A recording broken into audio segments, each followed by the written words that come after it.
而且他同时又刚好是我的菜，我就直接原地晕烂。然后我当时又只有他一个对象，所以我整天都在等他的讯息。一定要记住这一点，肉体靠近了，灵魂就靠近不了。Hello， 大家好，欢迎回到不斯提。今天我来分享我在澳洲怎么玩交友软体，怎么跟外国人约会。今天内容算是给新手小白的。那因为我自己也是到澳洲才开始玩交友软体。如果你已经是很厉害的，欢迎在下面留言分享，或许有没有看到的东西。首先呢，我会先分享我怎么使用交友软体，接着呢会分享不容易晕船的约会心态。那我最主要玩的呢就是 Tinder、Bumble 以及 Tinder。那我自己最常用的呢就是 Tinder。那现在分享一下我玩交友软体的目的，主要呢就想要多多认识外国的帅哥，不仅呢可以1对1学习英文，说不定还会有不错的发展。但主要呢，我其实还是想，如果未来后续我真的有遇到我喜欢的外国人，我希望我是可以很轻松自然的与他相处。所以呢，我必须先要有大量的跟外国人约会的情况，以及呢把我的破英文给学好。好，那等下就直接进入怎么使用交友软体。那我都会是以 Tinder 来为例，因为 Tinder 的帅哥比较多，虽然很多都是约炮的，但前提是呢，你要清楚你自己的目的是什么。那要不要打炮呢？就是你自己的事，你自己判断。我真的不想要我在拍完这支影片之后，你傻傻的留言跟我说，不知道去人家家里看 Netflix， 最后跑到人家床上，别傻了。好，那如果你是想要比较认真稳定的关系的话，就可以玩 Bumble。那如果你只是想要单纯学英文的话，就可以找 Tinder。但是我得说，不是所有的软体上面都是好人，也不是所有软体上面都是坏人，所以还是要自己判断一下。好，那我等一下以下说的话呢，请不要跟我争对错，因为凡事呢都没有所谓的对与错，而且凡事都有例外。但我自己呢，就是针对大部分情况去说明。首先第一点呢，就是花钱买会员。那个时候呢，跟我朋友说，你一定要花钱买会员。我朋友都说，是不是有业配？我说我业配干嘛？那时候一来呢，我就是直接买了 Tinder 跟 Bumble 的会员。那为什么要花钱呢？首先你就必须要先看到喜欢你的人有哪些，接着呢，你要从那些已经喜欢你的人下去挑。如果你已经可以看得到的话，那就不用氪金啦。那为什么要花钱？因为第一，如果你看到喜欢的就这样花，其实非常的浪费时间。所以其实不管是不是在玩交友软体，我都建议女生呢一定要从对自己有兴趣的男生开始下手，会比较容易。因为如果你去喜欢一个不喜欢你的人，就是热脸贴冷屁股，这样会很累。毕竟我自己就是过来人。好，那有的人会说，我在喜欢的人里面都没有挑到我喜欢的人怎么办？可能代表说你的本身的眼光太高，要不然就是你得再增加自己本身的魅力，你才会吸引到那些你也喜欢的人。这边不是要说看外表很肤浅什么的，毕竟呢玩交友软体你就是看外表的 app 嘛。因为某些时候这就是事实，如果当有2个条件一样好的人在你旁边，那有一个人他长得就是更为好看，你为何不要选择那个人？不要骗我说你不是。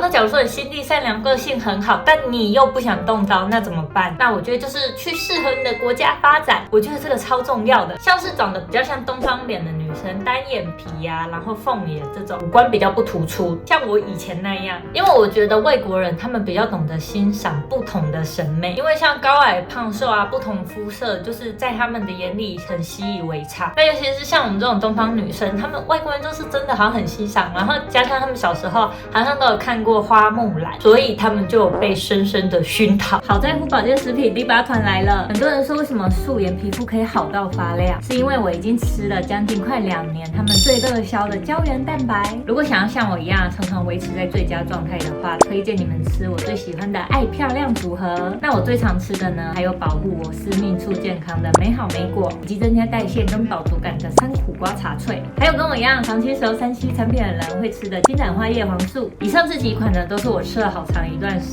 间，非常的喜欢，也觉得很有感的产品，推荐给大家。那团购时间是5月9号到5月15号，错过就没有了。那我会把开团链接放在下方资讯栏，大家再去看看哦。从你喜欢的人再去做选择，你就已经知道他们喜欢你了嘛，所以你就是等同说你在那群喜欢你的人当中挑你喜欢的。那接着就是聊天完约出去也会轻松很多，因为你不用再担心说要找什么话题，因为对方首先就已经对你有兴趣了，所以他自己也会开话题，就不用担心说哇这样有一搭没有一搭的聊天。我只能说女生在上面约出去是真的很吃香。再来第2点呢，增加基数，然后多多约会。你只要见识的男生够多了，你就会越来越知道怎么跟男生自然而然的相处。像我之前跟男生的相处很少，以至于我后面遇到那种很主动的男生，会直接牵我手的那种，而且他同时又刚好是我的菜，我就直接原地晕烂。然后我当时又只有他一个对象，所以我整天都在等他的讯息。但这样也不会说不好，但我自己还是建议，如果你是在单身的情况，你还是可以同时跟多一点男生去约会。那这个约会不是说要叫你搞暧昧还是什么的，就是要多多去增加你的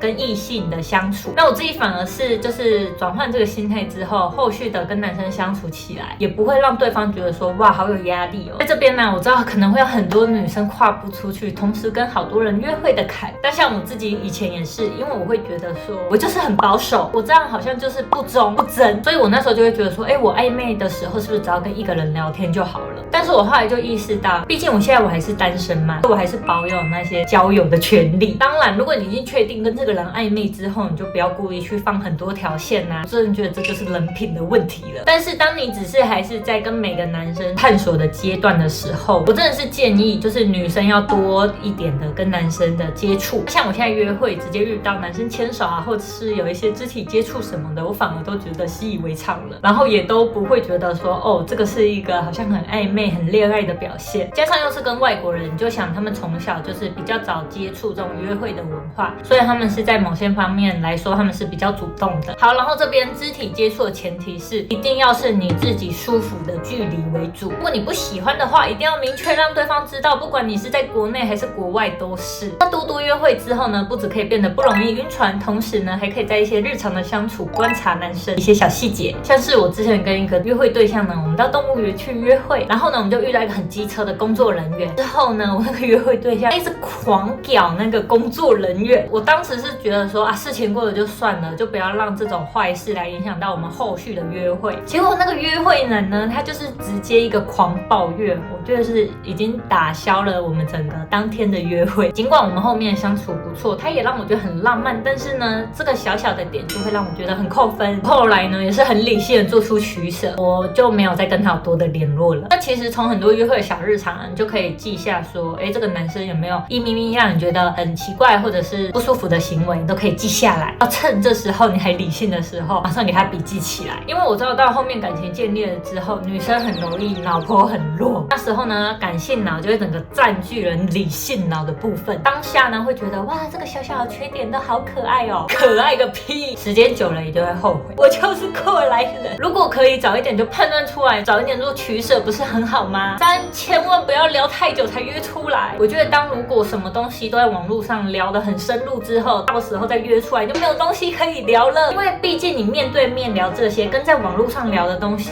那个感觉是不一样的。我曾经跟一个人，我们用文字讯息聊天，都觉得还不错。后来呢，我们又用电话聊，也觉得这个人真的好像很不错。没想到结果约出来呢，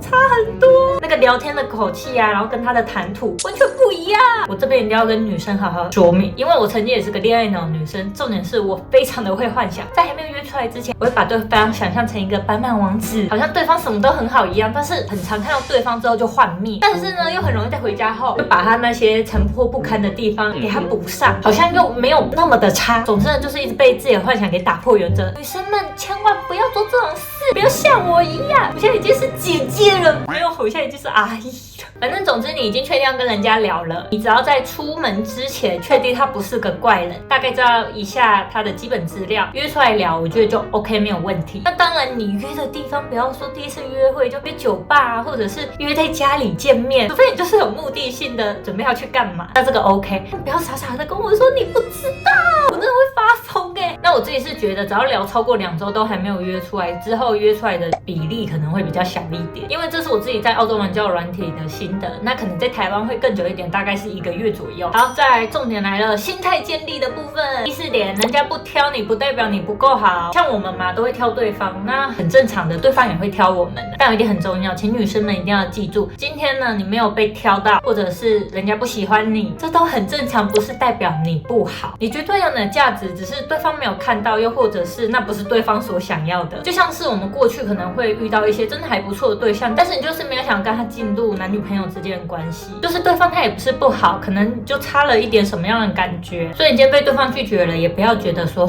我是不是哪里做不好，我是不是哪里做错了，千万不要这么想。那我们自己就是重整好自己的心态之后呢，再继续认识下一个对象即可，绝对呢没有所谓的我再也遇不到像他这么好的人了，没有这种事。只要有一个男生对你说这种话，你要跟他说去是大弊。像我之前我遇过交往的另外一半，他就跟我说，你再也遇不到像我对你那么好的，你脾气又那么差，你绝对不可能遇到像我那么包容你的男生。靠北，这根本就在 PUA。结果呢，我在一跟他分手后，我就遇到了对我超好又很包容我的对象。所以这个大前提就是一定要坚信自己是有所价值的，也要相信自己是值得被爱的。那如果你跟我说你在台湾的条件就是不太吃香怎么办？那我只能跟你说，你只待在台湾太可惜了。像我的个性比较活泼，也很懂得表达出自己的意见，而且身高又高，经济也独立。其实我觉得这些明明都是优点，但说实话，其实蛮多台湾的男生会怕我这种类型的，因为对他们来说啊，我是无法掌控的。加上台湾的一些文化风气，还是会觉得女生还是不要太懂得表达自己比较好。结果到国外呢，直接一个如鱼得水，外国人呢就非常欣赏我这种个性，加上呢我又是亚洲人的外表，所以呢很多外国人其实对亚洲女生就会有一些比较既定的印象，像是比较害羞啊，比较不敢表达。我刚好就形成这个反差感，所以就还蛮吃香的。所以呢，把自己丢在对的环境很重要。如果你都待在一个大家一直说你丑、说你不好的地方，当你自信心不够强大的时候，是真的会很容易被影响，就很像是三人成虎嘛。然后这边我不是说台湾男生不好，完全没有这么说。当然我有遇到非常棒的台湾男生，但对我来说这个基数就会比较小一点，所以我根本在那个狭小的圈子里跟那些女生挑大家都想要的男生，这对我来说就是不利嘛。那像我自己这样约会之后呢，亚洲女生是很受南美洲国家男生欢迎的。至于为什么呢，我都可以在影片补充说明，有兴趣的人可以底下敲完留言告诉我。再来第5个，对方只想约炮怎么办？好，如果像是你还无法判断的话，只要对方一直跟你聊色，或者是对方说想要去你家，或者是来我家之类的话，或者是前面呢一直给你甜言蜜语说你很漂亮，我从来没看过像你那么漂亮的女生，这些呢都要警戒。很多时候聊天就聊得出来了，根本都还不用约出来。那我自己就有遇过骗感情的渣男，他不仅呢跟我介绍他的家人，然后也看起来是非常的想要融入我，而且呢当他打开相簿那时候，我偷偷看到他相簿里面非常的干净，没有所谓任何的一些女生的照片。好，然后那时候我们也已经亲亲了，这个很浪漫。没想到他第一次见完面之后，他就跟我说他想要去我家，我后来就是跟他直接说不行，我觉得太快了。结果他隔天直接不理我了，他前面还跟我掏心掏肺，我还以为他真的要认真。不过我自己遇到10几个里面只有1个这样，我自己觉得比例算小。那像是我第一次见面，我觉得最多就是接吻 OK 没有问题。那当然第一次想要约炮，你就直接跟他说拜啦。那我自己是觉得那种骗人的、骗感情的是真的很不可取，就是骗炮的啦。而且很多男生呢在上面都有写 short term， 就他们只是想要一个短期的关系，或者就是只是想要交炮友而已。他们在上面就讲得一清二楚，你就不要去约那些男生出来。那有些呢，就是他上面跟你写想要交朋友，然后又跟你打一个模糊仗，那这种呢就是骗感情、骗炮的，大家自己就要注意一点。总之，大家只要不要违背自己的原则即可。就像是见面了，可能到第5次你还是不想要上床，没有关系，你就要拒绝，不要觉得对方说哇那连吼带骗啊，一直夸你什么，然后最后就跟人家打炮发生关系了，知道怪谁？每个女生绝对都要记住，你是有权利说不的，只要在你不想要的情况之下发生的任何关系，不管是接吻、牵手，甚至到上床，你都是有权利说不的。如果你是很想要跟你这个约会对象发展成男女朋友之间关系的话，一定要记住这一点，肉体靠近了，灵魂就靠近不了。当然少数人呢有这些例外，但是大部分人还是要记住这个金句啦。在第6点，英文很烂怎么跟外国人约会，我一定要来分享，像是我的听力最烂，但是我很敢说，所以通常呢我都听不懂别人在说什么。我们每次聊天的时候，我就会一直 What? Sorry, I don't understand. Can you speak again? 这约会聊过最好的一次是跟一个德国男生，他那时候大概是只有高中程度的英文，然后我是属于国小程度的英文。那他用的单字量呢，我基本上都可以听得懂，然后我们的交流呢也都是一些很简单的，因为我们遇到难的句子就只能用简单的说。时候的交流我就觉得很棒。那我觉得沟通最难的就是跟澳洲当地人，他们会用一些当地的俗语，然后或者是一些很难的话。接着呢，他们讲话超级无敌爆快。我记得我好像跟过3个澳洲人约过会，其中一个呢，那时候就请他说，可以讲慢一点嘛，不然我听不懂。结果你知道他怎么回我吗？他竟然跟我说，我讲慢一点，这样我就不像当地人了。他说的是实话没错，但是老兄，我们今天在约会也可能他心里就觉得 what the fuck， 那英文那么烂还敢出来约会？总之聊得不对，不理不见面就 OK 了。毕竟呢，天下男人还那么多，外国人呢也几乎不会纠缠我，这点我真的觉得超好的。大概就是回家后你们2个再也不会有讯息的交流，你也不用觉得愧疚啊，或者是不好意思。反正呢，我约会这么多个，我就遇到一个，他一直问我为什么不理他，因为我在之前的约会经验有遇到照片跟本人完全不像的，所以我后来呢，我都会先用 Snapchat 来确定一下这个本人长怎么样。因为 Snapchat 它里面有一个功能，就是你一定要是当下的照片或者是影片才可以发出去。然后那个人他在 Bumble 的照片很好看，结果我后来在 Snapchat 跟他交换了影片之后呢，就发现他的照片不太像他后来就一直密我就都不理他。他后来呢一直烦到我就直接说 You are not my type， 他反而就跟我说谢谢，就是让他知道说原来我不跟他出去是因为他不是我的菜。后来呢他就没有来缠着我了，因为像这点我其实是有被台湾的文化给影响，我会觉得说有时候话不用说得太明白，不用去当那个坏人，就是说话那么直接伤害人家。但是在国外很不一样，就是你直接明确的拒绝，人家可能才会觉得比较好一点。我后来也觉得